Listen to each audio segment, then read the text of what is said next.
You and I have seen a lot of resurrections the last few years. Not the kind where actually people who are dead come back to life, but like fiction on screen resurrections, especially over the last decade or so, since we ran out of all the ideas that existed that could work for storytelling.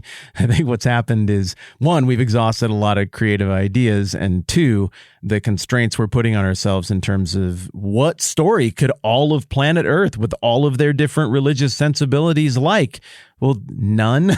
So it really limits what you can actually do or what themes you can tap into. And so resultantly, I think you and I would agree that we've seen a whole lot of retreads and rehashing and pulling old characters out of mothballs, characters who had a really good story arc and went all the way through that story arc. And then maybe the story arc ended the way everybody's story arc does, which is with dying.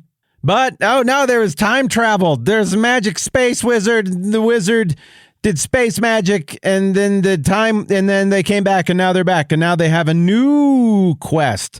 And the new quest is, of course, slavishly crammed into whatever the immutable ethics du jour are this week. And the whole thing adds up to these resurrections we keep seeing, these characters brought back from the beyond. It just makes them really unsatisfying.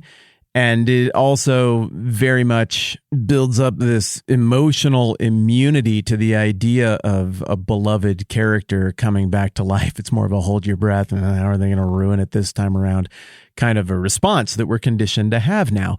And I think because we're in this weird little moment of storytelling where we don't really have new ideas and we are doing these gross resurrections with all of these old characters, it might be tempting to encounter Jesus here in Matthew 28, as we see him on screen for the first time since he was like straight up dead, and imagine that somehow what we're getting is like a cameo or a reboot, or to anticipate that sort of nostalgia-berry payoff that you're supposed to get from modern storytelling. But the difference between the creatively bankrupt pseudo-resurrections we've been seeing lately on screen and what we're getting here, I mean, well, the obvious one is that this holds it out as actually having happened. Like the guy was dead and then he came back to life. But I think the other big one is that the stakes are so different. The stakes for what you and I are seeing in our storytelling right now is like, will this company be able to turn in a better quarterly report, and will their stockholders be happy? And will people on YouTube make videos that are flattering of these shows or not?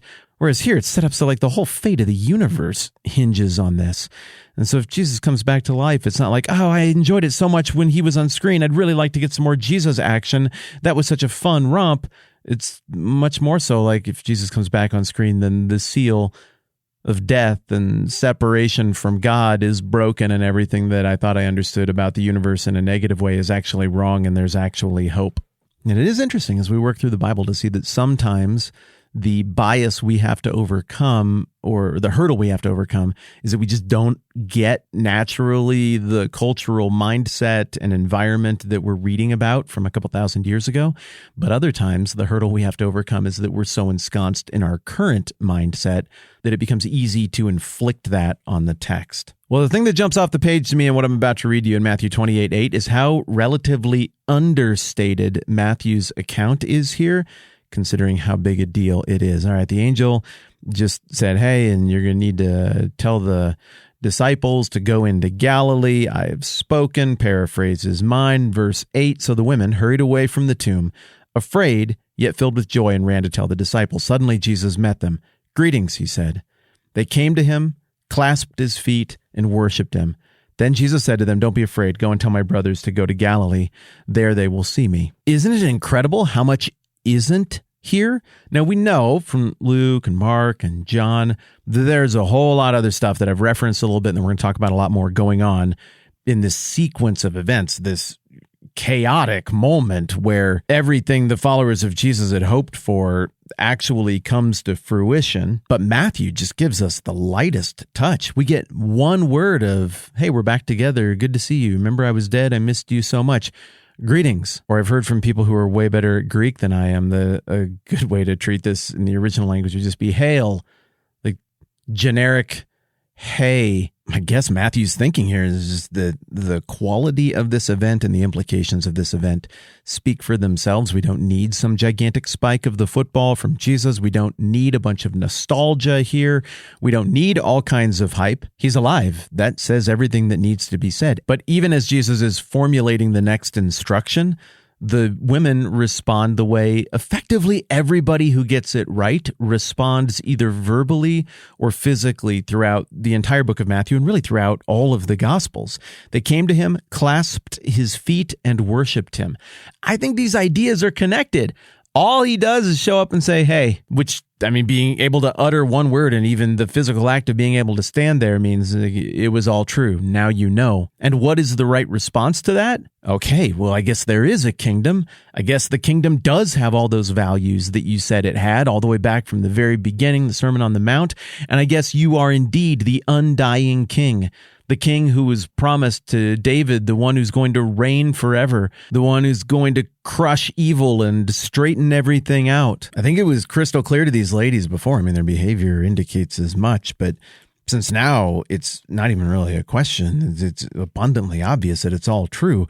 The only thing that makes sense is to fall at the feet of God and King and to seize the moment and the opportunity. I mean, how many humans in this physical life get to interact with the Maker, the one who's present and fully participatory in creation and the sustenance of creation? So they're going to seize the opportunity to do that, to be worshipful in the presence of the truest, realist thing ever. But we've seen other people get it even without the benefit of a resurrection, and they've responded similarly. I mean, think about it. All the way back in chapter 2, you have these magi, probably intellectual descendants, cultural descendants from the same tribe of people in Persia that Daniel was a member of, and they see a star, and that's enough for them to be like, yeah, our math tells us this is the one true king. This is the truest, realist thing, and we're going to take a gigantic cross-country journey that's going to cost a ton of money, and we're going to give a whole bunch of gifts to a kid in a manger. And we, as elites, probably part of the ruling council, the noble court of Parsis or whatever is left of this transitional Eastern Persian Empire, which exists even beyond the full grasp of Rome, we're going to come and pay homage to this little baby king. They see him for who he is, without the benefit of him coming back from the grave, and they assume a right posture before the king. Then you think about coming off of the Sermon on the Mount, and everybody's like, jury's still out. Great speech. Can you back it up? And what happens right away in chapter 8? That leper runs right up to him, falls at his feet, and assumes a right posture before the king. And Jesus touches him. I mean, you can't touch a leper, but clearly this is an affirmation to everybody else around, as well as to the leper who's fallen at his feet, to say, yeah, that's right. This guy gets it. He has assumed a right posture before the king. In chapter 9, Matthew, at least metaphorically, assumes a right posture before the king. He figures out who Jesus is. He's like, I'm blowing off all of my stuff, and we're having a party, and I'm inviting all of my weird friends, and it's the religious leaders who cannot bring themselves to assume a right position before the king. And then just right after that, you've got that leader who's like, my daughter just died, and he assumes literally a kneeling position before this king without the benefit of yet having seen resurrection. Now everybody's walking around with Jesus post chapter 9, they have seen somebody come back from the dead. So I suppose they do have the benefit of resurrection, or many of them do, from this moment forward. But still, people who don't even have eyes and couldn't see that resurrection, they assume a right posture before the king. These blind guys at the end of chapter 9, they identify Jesus, and they're calling him the Son of David and saying, have mercy on us. They understand that he's a king. They understand that he's the king even. Peter and the disciples, after the walking on water incident, effectively bow down before him and acknowledge him as king, as if they haven't seen enough already. But then a total outsider, again, without the benefit of seeing any resurrection, in chapter 15. Remember the Canaanite woman way up north. I think this is such a huge, important little moment that is often overlooked, that falls right at the middle dividing line of the book of Matthew. She comes up to him, and again, she calls him the Son of David. She recognizes him for who he is, and she also comes up and kneels before him, assuming, even as a political ethnic outsider assuming a posture before a king that makes no sense unless she gets something that most people at this point are still missing. If you go over to the book of Luke, you see this everywhere as well. Luke was very, very interested in demonstrating that the people who see Jesus for who he is fall at his feet in worship. They understand that he is a king that goes beyond the normal boundaries of kingship. But here we are, last chapter of Matthew, and the point is being driven home again. There is no longer any question in Matthew's mind. He feels he's made the point clearly enough that you as a reader should be able to say, this guy, he is indeed the king, and the women are indeed assuming a right posture before the king. That's a huge payoff, because this whole book of Matthew, the whole thesis has been the story of God and everything that happened before, going all the way back to the crazy ancient, almost prehistory stuff that gets described in the first 12 chapters or so of Genesis that can just leave you scratching your head. It feels like we're talking about a different world, a different universe, but still, even that far back into the shadowy beginnings of long, almost lost history, there's still all this stuff that points to Jesus.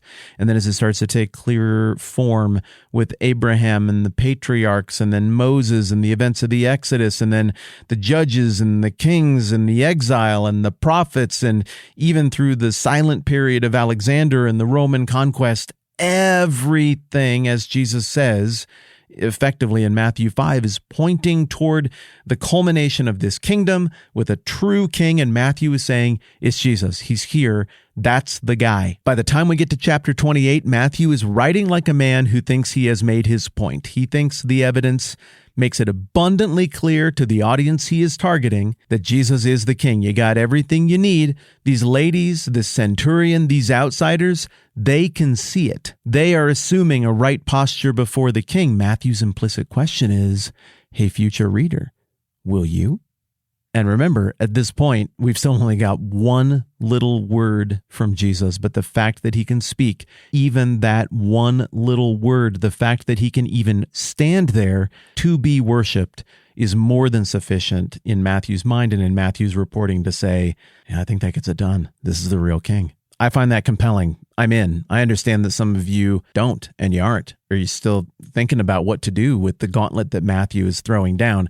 But one way or another, at the very least, from a literary perspective, we have to acknowledge that that's compelling, that that's brilliantly crafted and put together. And I say again, I'm in. I've seen what I need to see.